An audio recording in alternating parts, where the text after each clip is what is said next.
Part 2, Section 2, Examining the Alleged Act, a closer look at knowing in Genesis 9:24, rethinking Noah's awareness. In this segment, we revisit the claims of sexual misconduct in Genesis 9, this time focusing on the Hebrew verb translated as knew.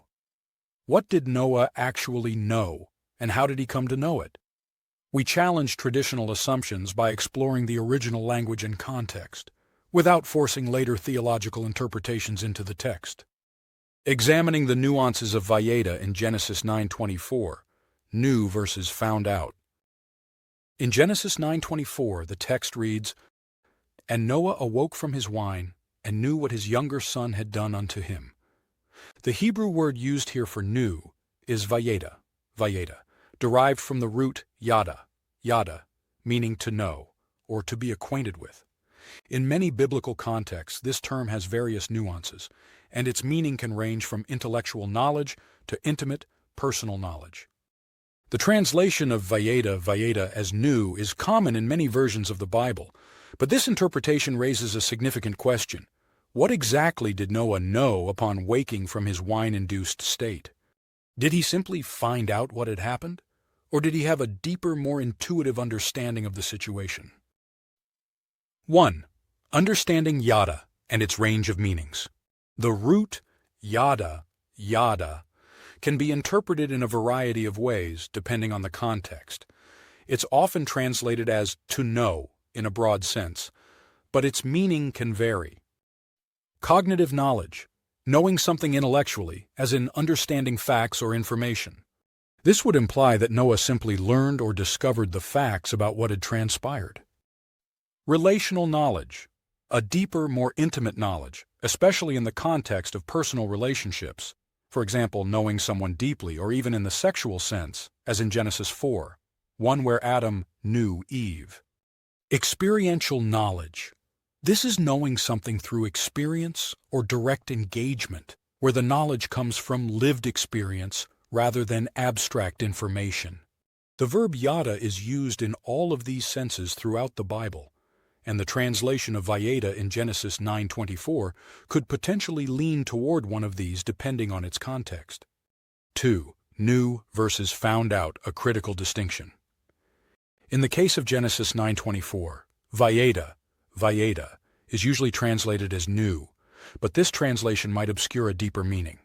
A better translation in some instances might be found out or became aware of, which would emphasize that Noah was made aware of the events only after waking from his drunken state. This distinction is important because the phrase knew what his younger son had done unto him implies that Noah had prior knowledge of the incident. This is crucial when we consider the sequence of events. Noah's drunkenness, Noah's inability to act or intervene while he was in a drunken stupor, suggests that the knowledge he gains afterward is reactive and not based on any immediate awareness. No immediate confrontation. There is no interaction between Noah and Ham before Noah finds out. The lack of an earlier confrontation might point to the idea that Noah was unaware of what transpired while he was incapacitated, only later realizing what had occurred after regaining full awareness. In this reading, found out would imply that Noah became aware of Ham's alleged actions only after some time had passed, an important point for understanding the relationship dynamics in the story. 3. Vayeda and its implication for Noah's response. If vayeda is taken to mean found out rather than simply knew, this raises further questions about the nature of Noah's response. Did Noah have a pre-existing knowledge of what Ham had done, or was his reaction purely based on the fact that he had learned about it after the fact? This interpretation suggests that Noah's alleged judgment against Ham's actions was not based on any immediate realization or direct experience of the wrongdoing, but rather on Noah's response after becoming fully conscious of the situation. Lack of immediate confrontation. This aligns with the earlier point about the absence of direct confrontation. Since Noah didn't confront Ham immediately after waking, this might suggest that Noah's response was more about what he discovered later, rather than what he personally observed. The role of Canaan. Another layer to consider is that Noah's focus on Canaan in his curse, rather than directly confronting Ham, supports the interpretation that something else was at play. Noah's knowing might have led him to conclude that Ham was not responsible, and that the actions of his son Canaan played a key role in the transgression. 4. Contextual usage of yada, in the Hebrew Bible. The word yada is used extensively throughout the Hebrew Bible in a variety of contexts. Here are some other notable instances where yada is used in ways that might offer clarity for its meaning in Genesis 9:24. Genesis 4:1. And Adam knew, Vayeda, Eve his wife, and she conceived. Here, yada refers to an intimate, personal relationship, implying a deep, physical connection. However, this is not the sense in which yada is used in Genesis 9:24, as there is no implication of physical intimacy or relationship. Genesis 6:5. And God saw that the wickedness of man was great in the earth, and that every imagination of the thoughts of his heart was only evil continually. Here, yada could imply a deep, experiential understanding of the evil nature of humanity, suggesting that God's knowledge is not just intellectual but also experiential. 2 Samuel 11:3. And David sent and inquired, Vayishal, after the woman, and one said, Is not this Bathsheba, the daughter of Eliam, the wife of Uriah? This is an example of knowledge gained through inquiry or investigation, rather than direct experience, which may be more aligned with the sense of Vayeda in Genesis 9:24. 5. Theological and literary implications of found out. The use of Vayeda, in Genesis 9:24 to mean found out, suggests a delay in Noah's awareness of the transgression. This delayed realization could be significant for understanding the moral and theological implications of the passage. Absence of immediate judgment. If Noah only found out after the fact, it would explain why there is no immediate confrontation between him and Ham. It also highlights the complexity of Noah's response, which seems more directed at Canaan than Ham. Relational dynamics. The relationship dynamics within the family are complex, and this subtle nuance in the language could point to a deeper relational tension, one that is more indirect than a simple father-son confrontation. The addition of vayikats, and further clarification. In examining the passage in Genesis 9:24, we also need to consider the verb vayikats, which is translated as and awoke. This verb is used to describe Noah's waking from his drunken stupor. Vayikats, and awoke. Noah, Noah, mishnato, from his sleep.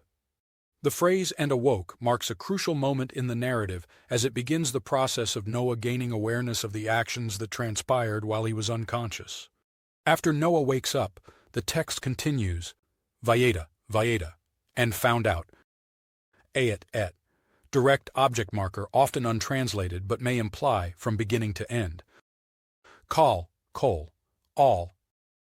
Asher, that, Asa, had done. Elvo lo, to him. Benvo, Beno, his son. Hakatan, the youngest.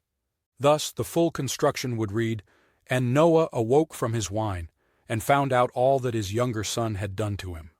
This verse suggests that Noah's awareness is not immediate, but instead comes after a process of awakening. The additional detail provided by et could imply a comprehensive or complete understanding of the events, from beginning to end, rather than just a superficial knowledge of what transpired. In essence, Noah's knowing what had occurred is a realization after waking up, aligning with the idea that Noah only found out rather than having immediate direct knowledge. This deepens the notion that Noah's judgment upon waking was reactive and came after he had time to reflect on the actions of his sons, possibly leading him to direct his curse toward Canaan instead of Ham directly. Conclusion. By incorporating vayikats, and Vayeda, into our analysis, we gain further insight into Noah's delayed awareness of the events that transpired while he was unconscious. The shift in understanding from knew to found out allows for a more nuanced interpretation of Noah's response to the situation, suggesting that his judgment may have been based on what he found out. This concludes Part 2, Section 2, a closer look at knowing in Genesis 9:24, Rethinking Noah's Awareness. In the next installment, Part 3, The Birth Order of Noah's Three Sons in the Bible and Extra-Biblical Sources, we examine a crucial but often misunderstood detail: who was truly Noah's youngest son? While tradition lists Shem, Ham, and Japheth in that order, deeper analysis of the Hebrew word Hakatan, and evidence from texts like the Book of Jubilees and the Genesis Apocryphon reveals that Japheth was actually the youngest. This insight challenges long-held assumptions about Genesis 9:24 and shifts the focus of Noah's reaction. By correcting this detail, we expose how misinterpretation has helped sustain false accusations against Ham and obscured Japheth's role in the passage. Please like, share, and subscribe.